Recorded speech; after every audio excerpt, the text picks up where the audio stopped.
Concept 1, provisions relating to audit committee. Concept 2, auditors remuneration. Concept 3, removal of auditors. So इसमें हम लोग 3 concept cover करेंगे. तो first concept हमारा क्या है? That is provision relating to audit committee. देखते हैं. इसमें हमारा सेक्शन एप्लीकेबल होता है 177, that is the constitution of audit committee, where a company is required to constitute an audit committee under which section? Under section 177. All appointments including the filing of a casual vacancy of an auditor under this section shall be made after taking into the account the recommendation of such committee. So सबसे पहले आपके mind में question आया होगा कि audit committee आखिर क्या चीज है, राइट? हम क्या समझते हैं ऑडिट कमेटी का मतलब क्या है? सो कमेटी का मतलब क्या होता है? कमेटी का मतलब होता है समिति, जो समिति टाइप बन जाती है, ग्रुप लाइक काइंड ऑफ. ठीक है. सो सबसे पहले हम जानते हैं कि ऑडिट कमेटी कॉन्स्टिट्यूट करने के लिए कंपनी के लिए क्या क्या मैंडेटरी है. ठीक है. कंपनीज में क्या क्या मैंडेटरी है. सो फर्स्ट हम देखते हैं लिस्टेड पब्लिक कंपनी. ठीक है. देन सेकेंड है आपकी all public company with paid up capital of 10 crore और मोर.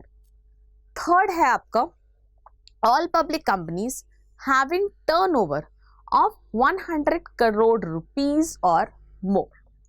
देन आपका फोर्थ पॉइंट है all public companies having in aggregate outstanding loans. क्या क्या आएगा एग्रीगेट में? फर्स्ट है आपका आउटस्टैंडिंग लोन और बोरिंग्स, देन डिबेंचर, देन आपके आते हैं deposit, that is exceeding 50 crore rupees और मोर, राइट? सो ये जितनी भी कंपनीज हैं, इन सभी कंपनीज में ऑडिटर को अपॉइंट करने के लिए या कोई भी कैजुअल एक वैकेंसी को फिल करने के लिए ऑडिट कमेटी ही ऑडिटर रेकमेंड करेगी, राइट? तो हमने पहले चीज क्या देखी कि भाई जो ऑडिट कमेटी है कहाँ कहाँ पे मैंडेटरी है, किन किन कंपनीज में. तो 4 के 4 हमने देखे पॉइंट्स कहाँ कहाँ पर है. ठीक है. सो अब आगे देखते हैं, डिक्टेशन लेते हैं. Well a company is required to constitute an audit committee under section 177.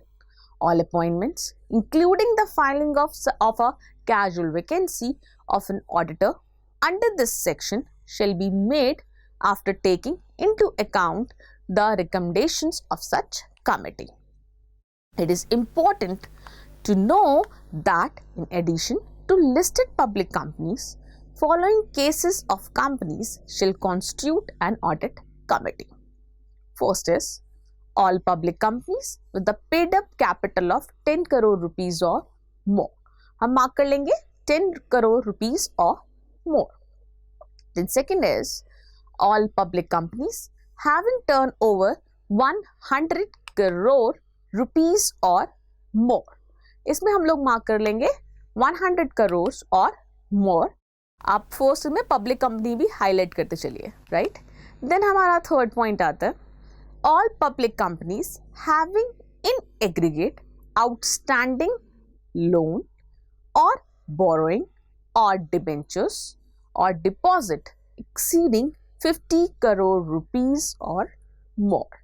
इसको अंडरलाइन कर लेंगे हम लोग 50 करोड़ रुपीज और मोर.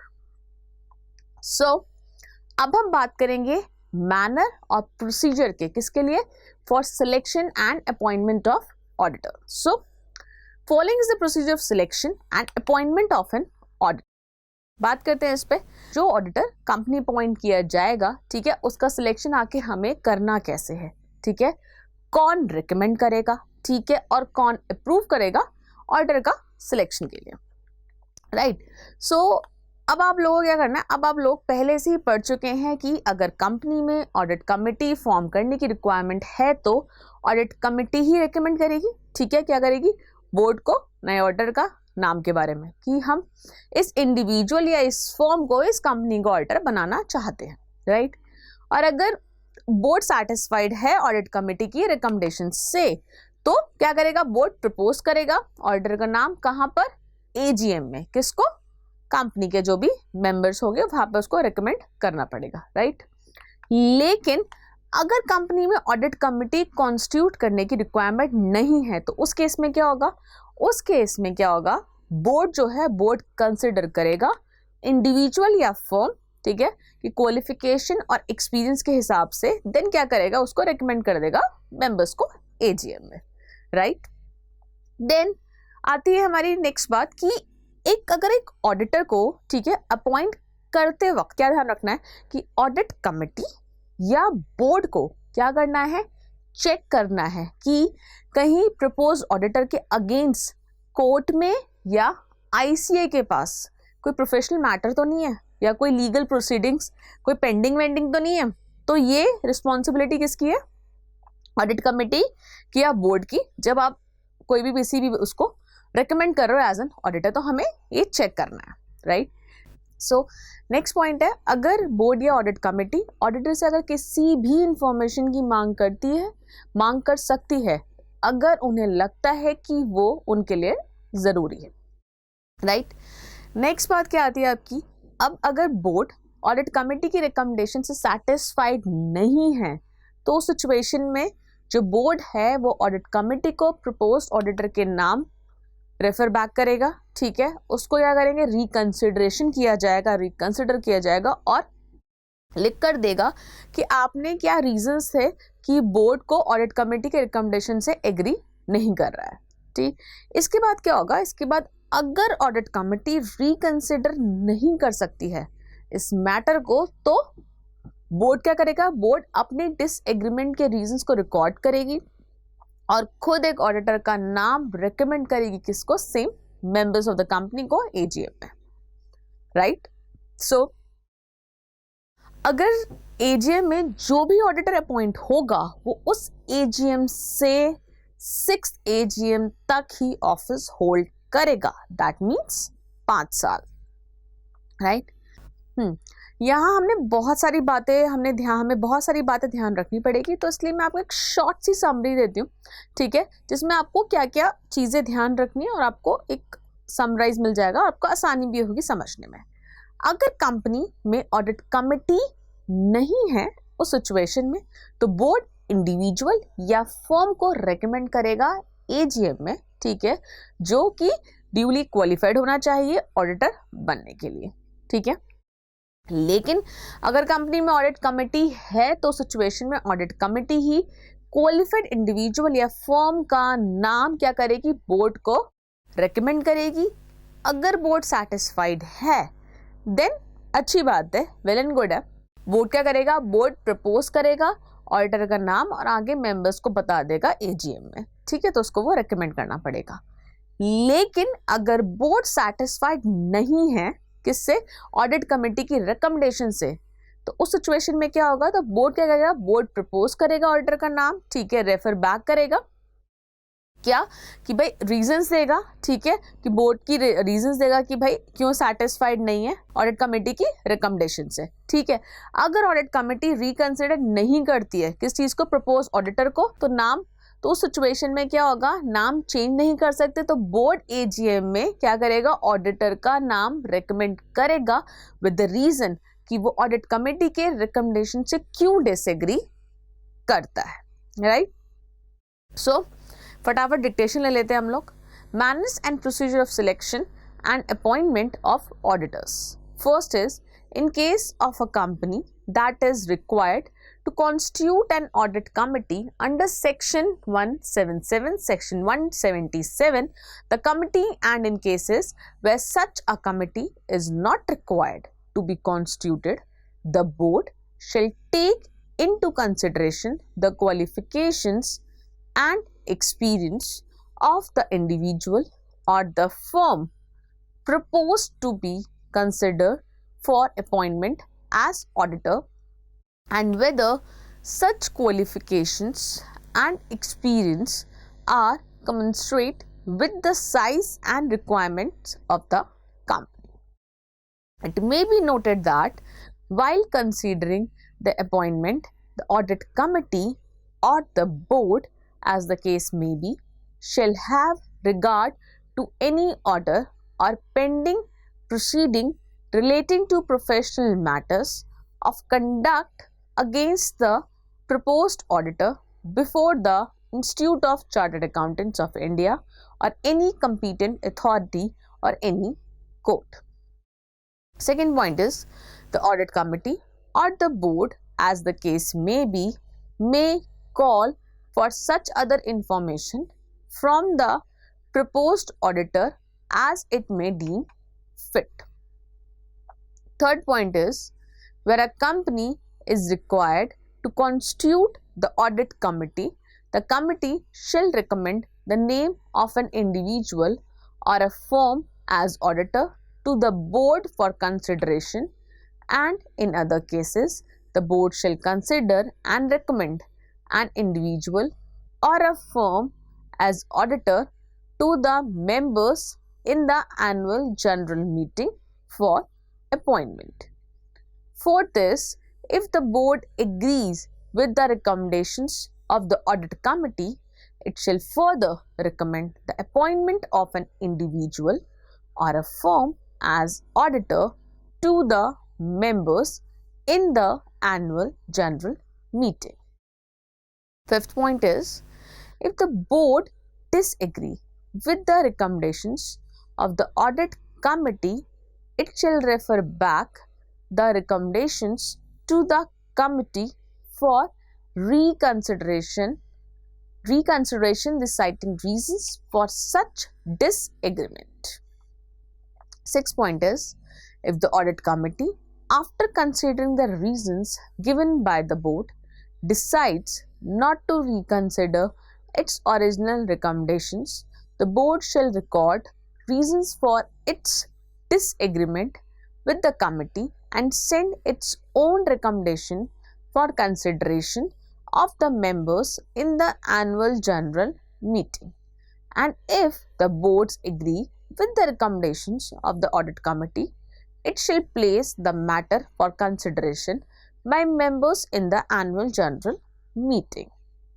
Seventh point is, the auditor appointed in the annual general meeting shall hold office from the conclusion of that meeting till the conclusion of the sixth annual general meeting, with the meeting wherein such appointment has been made being counted as the first meeting. So as far as concept 1 हम लोगों ने कर लिया है. Now we will come to concept 2 जो हमारा क्या था, ऑडिटर्स रेम्युनरेशन. ये हमारा आता है सेक्शन 142 के अंडर. सो ऑडिटर रेम्युनरेशन अब आती है हमारी मेन बात, पैसे की बात, यानी कि ऑडिटर को कितना रिटर्न या कितना रिवॉर्ड मिलेगा in form of fees. Company auditor का कंपनी का ऑडिट करने के लिए कितना उसको पे ऑफ किया जाएगा, या ये बेसिकली कौन डिसाइड करेगा, राइट? मतलब कि कौन अथॉरिटी है to fix the remuneration. And auditor की रेम्युनरेशन में क्या क्या इंक्लूड होता है, मीन्स क्या जो उसके एक्सपेंसेस है वो भी उसके अंदर इंक्लूड होते हैं. तो हम सारी बातें धीरे धीरे कर जानते हैं क्या है उसके अंदर. तो फर्स्ट आते हैं पहली बात कि the remuneration of the auditor of a company shall be fixed in its general meeting और in such a manner as may be determined there, right? Second चीज है कि हाउ एवर बोर्ड में fix remuneration of the first auditor appointed by it, right? तो सबसे पहला जो हमारा जो पॉइंट है वो क्या था कि अथॉरिटी कौन है रेम्युनरेशन फिक्स करने के लिए, ठीक है? सो ऑडिटर का रेम्युनरेशन कितना होगा या कितना चाहिए कि उसकी कोई लिमिट फिक्स नहीं है, ठीक है? तो कोई हार्ड एंड फास्ट रूल नहीं है. सो जनरली क्या होता है, जो ऑडिटर का रेम्युनरेशन है जनरल मीटिंग में फिक्स हो जाता है, ठीक है?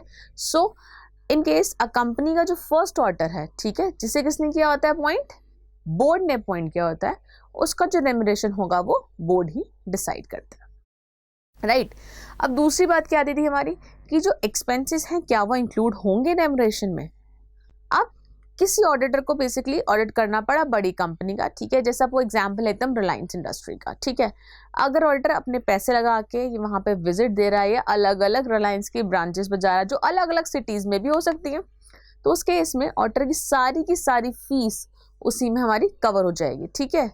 अब यार ये तो ऐसा लगा कि नुकसान हो गया, ठीक है, इसलिए क्या होगा, इसलिए क्या होता है, इसलिए ऑडिटर ने क्या करेगा, ऑडिटर ने ऑडिट के कनेक्शन में जो भी एक्सपेंस किए होंगे, राइट, तो रेम्युनरेशन के साथ साथ इन सब एक्सपेंसेस के लिए भी ऑडिटर को क्या करते हैं हम लोग, रीइंबर्स किया जाता है, और जेन्युइनली होना भी चाहिए, राइट, ठीक है। या फिर कंपनी की बेसिकली कंपनी की रिक्वेस्ट पर कोई भी सर्विसेज प्रोवाइड कर रहा है, कंपनी को उन सर्विसेज के लिए ऑडिटर को सेपरेटली पे किया जाएगा, ठीक है। तो ये सब रेम्युनरेशन में इंक्लूड नहीं होता है, ठीक है। रेम्युनरेशन में इंक्लूड से हमने बात की कि एक्सपेंसेस होंगे, कोई आ रहा है जा रहा है विजिट कर रहा है वो इंक्लूड हो गए, या कुछ एक्स्ट्रा सर्विस प्रोवाइड कर रहा है तो वो रेम्युनरेशन का पार्ट नहीं होगा, राइट। तो उसका मतलब क्या है कि जो आपका ऑडिटर है वो भाई नुकसान में रहेगा, मजे में है as of now, right. So dictation देखते हैं। Section 142 Remuneration of Auditor. As per Section 142 of the Act, the remuneration of the auditor of a company shall be fixed in its general meeting or in such manner as may be determined therein. However, board may fix remuneration of the first auditor appointed by it. Further, the remuneration in addition to the fees payable to an auditor include the expenses, if any, incurred by the auditor in connection with the audit of the company, and any facility extended to him but does not include any remuneration paid to him for any other service rendered by him at the request of the company. Therefore, it has been clarified that the remuneration to the auditor shall also include any facility provided to him. So now अब हम लेंगे अपना concept 3। Concept 3 हमारा क्या था, removal of auditor. ये cover होता है हमारे सेक्शन 140 में, right. So removal of auditor का मतलब क्या है, रिमूवल ऑडिटर का मतलब है कि ऑडिटर, ठीक है, जो कंपनी से, जिसको कंपनी से हटाना है, that means the auditor will not continue his functions in the company as auditor. So, according to section 140 subsection 1 क्या बोलता है, the auditor appointed under section 139, sections bar bar repeat इसलिए हो रहे जिससे आपको sections याद रहे साथ साथ, right? So 139 क्या बोलता है, that may be removed from his office before the expiry of his term only by a special resolution of the company after obtaining the previous approval of the central government in that behalf, ठीक है। सो अब इसमें क्या किया है, ये auditor जी को लिया और यहां से हटा दिया, देखा आपने, टेंशन मत लो, नहीं नहीं ऐसी बात नहीं है, हम अपने ऑडिटर को बहुत ज्यादा रिस्पेक्ट इज्जत के साथ भेजेंगे, ठीक है। उनके लिए स्पेशली भाई स्पेशल रेजोल्यूशन पास किया जाता है उनको हटाने के लिए, मजाक थोड़ी है। So according to section 140 subsection 1, अगर कंपनी ने ऑडिटर अपॉइंट किया है, ठीक है, जिसका टर्म अभी एक्सपायर ही नहीं हुआ है, लेकिन कंपनी उसको रिमूव करना चाहती है, ठीक है, तो उसका मतलब क्या है कि ऑडिटर को 5 साल भी अभी कंप्लीट नहीं हुआ है, लेकिन क्या चाहती है, लेकिन कंपनी उसको निकालना चाहती है। तो इस केस में क्या होगा, सबसे पहले क्या होगा, एक रेजोल्यूशन पास किया जाएगा, राइट। सो उसके बाद क्या होगा, उसके बाद क्या करेगा, उसके बाद बोर्ड रेजोल्यूशन पास होने के एग्जैक्ट 30 दिन के अंदर, मतलब 30 डेज के अंदर अंदर कंपनी को क्या करना पड़ेगा, कंपनी को पहले सेंट्रल गवर्नमेंट को क्या करना पड़ेगा, फॉर्म ADT2, फॉर्म ADT2 में क्या करना पड़ेगा, अप्रूवल लेना पड़ेगा, राइट। अब बात आती है कि जैसे कि सेंट्रल गवर्नमेंट का अप्रूवल आ गया, सब ठीक है, तो कंपनी को करना पड़ेगा, कंपनी को विद इन 60 डेज में जनरल मीटिंग बुलानी पड़ेगी, ठीक है। ऑर्डर को अगर हटाना है तो उसके लिए क्या करना पड़ेगा, जैसे बताया हमने, स्पेशल रेजोल्यूशन पास होगा, इज्जत के साथ उसको हटाया जाएगा।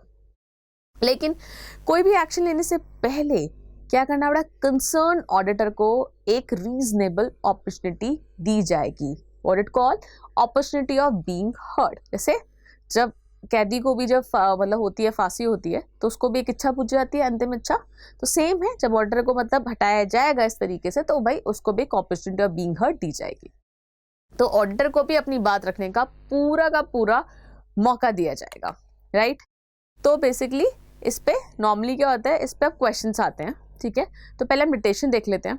Removal of auditors before expiry of term according to section 140 subsection 1, the auditor appointed under section 139 may be removed from his office before the expiry of his term only by a special resolution of the company after obtaining the previous approval of the central government in that behalf. The application to the central government for removal of auditor shall be made in form ADT2 and shall be accompanied with fees as provided for this purpose. The application shall be made to the central government within 30 days of the resolution passed by the board. The company shall hold the general meeting within 60 days of receipts of approval of the central government for passing the special resolution. It is important to note that before taking any action for removal before the expiry of terms, the auditor concerned shall be given a reasonable opportunity of being heard. बात करेंगे कि if the direction by the tribunal in case of the auditor acted in a fraudulent manner के बारे में, ये section आता है इसके अंदर सेक्शन 140 सबसेक्शन 5, जो बेसिकली अगर डायरेक्शंस देता है टू चेंज द ऑडिटर्स, ठीक है। Suppose in case auditor acted in a some fraudulent manner, तो उस केस में ट्रिब्यूनल क्या कर सकता है, ट्रिब्यूनल में direct company to change its auditor, right. अगर ट्रिब्यूनल को लगता है कि ऑडिटर ने कोई भी फ्रॉडुलेंट एक्ट किया है या कर रहा है, तो उस केस में क्या हो सकता है, उस केस में सेंट्रल गवर्नमेंट क्या करेगी, ट्रिब्यूनल को एप्लीकेशन दी, ठीक है, for this removal of auditor, ठीक है। तो ऑडिटर कोई भी फ्रॉडुलेंट एक्ट कर रहा है, तो इसमें क्या होगा, तो इसमें या कंपनी में या किसी और पर्सन की हेल्प करके कोई भी फ्रॉड कर रहा है, ठीक है। तो उस सिचुएशन में या फिर किसी के साथ मिलकर कोई फ्रॉड कर रहा है, तो इस केस में क्या होगा, इस केस में ट्रिब्यूनल कंपनी को क्या करेगी, कंपनी को अपना ऑर्डर चेंज करने का भाई ऑर्डर दे देगी, भाई आप अपना फटाफट से ऑडिटर अपना चेंज कर लो, ठीक है। अब ऐसा भी हो सकता है कि सेंट्रल गवर्नमेंट ने ट्रिब्यूनल को ऑडिटर चेंज करने के लिए एप्लीकेशन दी है, और अगर ट्रिब्यूनल सेटिस्फाइड है सेंट्रल गवर्नमेंट की एप्लीकेशन से, तो इस केस में क्या होगा, इस केस में ट्रिब्यूनल को विद इन 15 डेज, राइट, 15 दिनों के अंदर अंदर कंपनी को अपना ऑर्डर देना पड़ेगा, ठीक है, that so and so that concern auditor shall not continue his functions, ठीक है, एंड जाने वाले ऑर्डर की जगह पे सेंट्रल गवर्नमेंट एक नया ऑर्डर को भी अपॉइंट कर दे हाथों हाथ, right. So it may be noted that an auditor by the individual और firm against whom final order has been passed by the tribunal under this section shall not be eligible to be appointed as an auditor of any company for a period of 5 years from date of passing the order, right. समझते हैं इस बात को कि मैंने क्या बोला। अब अगर किसी भी इंडिविजुअल ऑडिटर या किसी भी फर्म को इस सेक्शन के अंडर, ठीक है, कंपनी से निकाला गया है, ठीक है, तो वो ऑडिटर या फर्म कब तक के लिए, 5 साल तक के लिए किसी और कंपनी का ऑडिट करने के लिए एलिजिबल नहीं है, right. That means individual auditor या फर्म 5 साल तक ऑडिट परफॉर्म नहीं कर सकते हैं किसी भी कंपनी का। क्लियर? डिटेशन लेते हैं। Section 140 subsection 5 directions for change of auditors. As per subsection 5 of the section 140, the tribunal either suo motu or an application made to it by the central government or by any person concerned, if it is satisfied that the auditor of a company has, whether directly or indirectly, acted in a fraudulent manner, abated of of colluded in any fraud or in relation to the company or its directions or officer, it may, by order, direct the company to change its auditors. However, if the application is made by the central government and the tribunal is satisfied that any change of the auditor is required, it shall, within 15 days of receipt of such application, make an order that he shall not function as an auditor, and the central government may appoint another auditor in his place.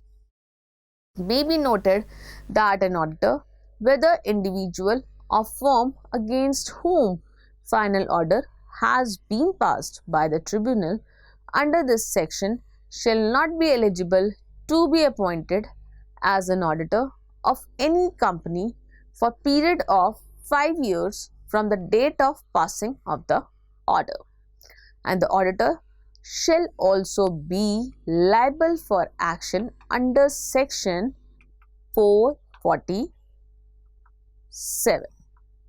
So now अब हम लोग बात करते हैं appointment of auditor other than the retiring auditor. ये हमारा आता है सेक्शन 140 सब सेक्शन 4 के अंदर. इस सेक्शन में हम लोग क्या पढ़ेंगे, हम लोग पढ़ने वाले हैं कि अगर रिटायरिंग ऑडिटर की जगह कोई नया ऑडिटर अपॉइंट हो रहा है तो उसके क्या क्या प्रोसीजर्स होंगे, राइट. पहली चीज क्या है, requirement of a special notice. Special notice shall be required for a resolution at an annual general meeting appointing as auditor a person other than the retiring auditor. मैंने क्या बोला, समझाते हैं उसको मैं आपको.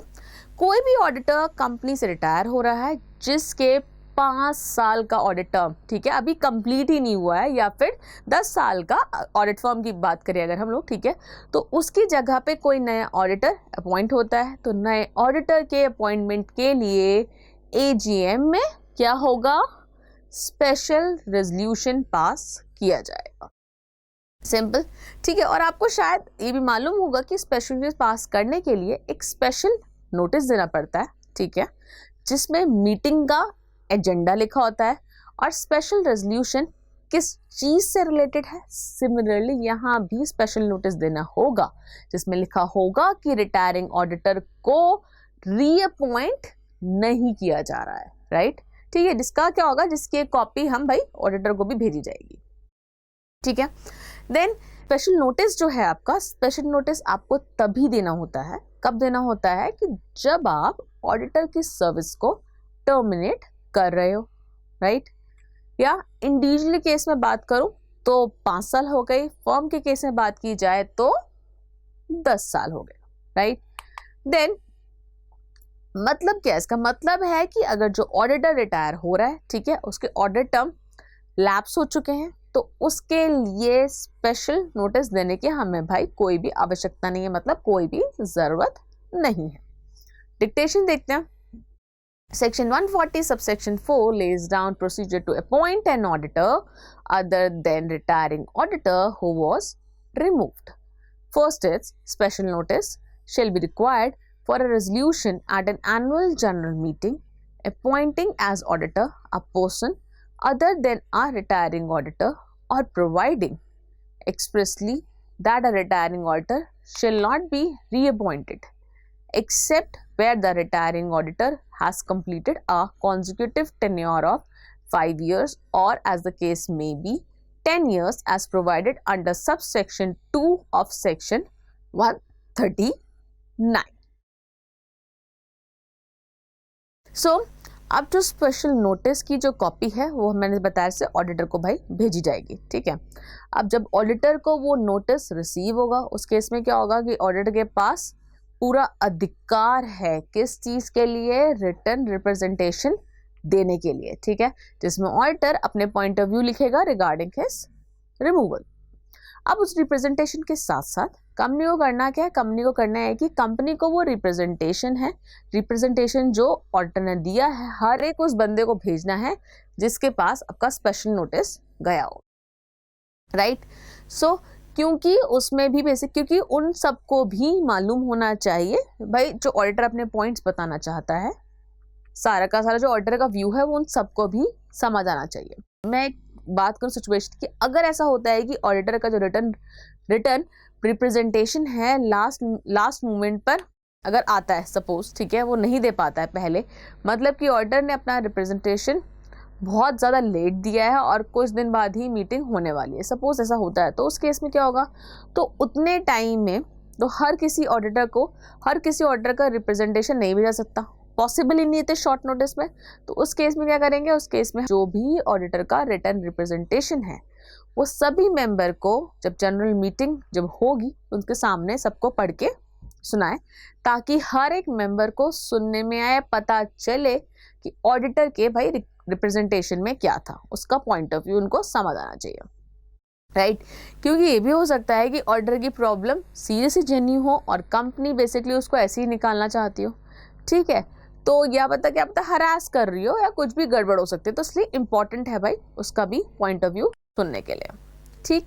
सो restricting the auditor's right of representation, मतलब if the tribunal is satisfied on an application either of the company or any other aggrieved person that the rights conferred by the section 140 subsection 4 of the Companies Act 2013 are being abused by the auditor, then the copy of the representation may not to be sent and the representation not to be read out at the meeting. तो क्या बोल दिया मैंने, समझाती हूँ मैं आपको इसके बारे में, कि अगर ऐसा भी हो सकता है कि कंपनी भाई चाहती ही नहीं हो कि जो ऑडिटर का जो रिप्रेजेंटेशन है वो मेंबर के सामने आए जनरल मीटिंग में या उसको पढ़ा जाए। रीजंस हो सकते हैं, क्योंकि अगर उसको लगता है कि ऐसा करने से क्या हो रहा है कि मेंबर को लग सकता है कि कंपनी में कुछ गड़बड़ हो रही है, या ऐसा भी हो सकता है कि ऑडिटर जिसको निकाला जा रहा है वो बेसिकली अगर है गुस्से या खुंदक निकाले, ठीक है, कुछ गलत लिख दे, कुछ ऊट पटांग ले दे, कंपनी की जो लगता है कंपनी की रेपुटेशन बेसिकली हार्म कर सकता हूँ, राइट। तो इन सब केसेस में क्या होता है, इन सब केसेस में कंपनी क्या करती है, कंपनी ट्रिब्यूनल को रिक्वेस्ट करती है कि भाई इन रीजंस की वजह से कंपनी मेंबर्स के सामने ऑडिटर की जो रिप्रेजेंटेशन है ना पढ़ी जाए, ठीक है। अगर ट्रिब्यूनल सेटिस्फाई हो जाता है कि ऑडिटर्स अपने राइट को मिसयूज कर सकता है, तो उस केस में क्या होगा, तो उस केस में कंपनी बिल्कुल ऐसा कर सकती है कि वो ऑडिटर का जो रिप्रेजेंटेशन की कॉपी है वो आगे मतलब ना रीड आउट करे और ना भेजे, राइट। सो डिक्टेशन देखते हैं। सेकेंड पॉइंट है, on receipt of notice of such resolution the company shall forward send a copy और thereof to the retiring auditor. Third point is, where notice is given of such a resolution and the retiring auditor make with respect thereto representation in writing to the company not exceeding a reasonable length and request its notifications to members of the company shall, unless the representation is received by it too late for it to do so. A part, if any notice of the resolution given to members of the company state the fact of the representation having been made, and B point is, send a copy of the representation to every member of the company to whom notice of the meeting is sent, whether before or after the receipt of the representation by the company, and if a copy of the representation is not sent as aforesaid because it was received too late or because of the company's default, the auditor may, without prejudice to his rights to be heard orally, require that the representation shall be read out at the meeting. Students may note that if a copy of representation is not sent as aforesaid, a copy thereof shall be filed with the registrar. Then, curtailing right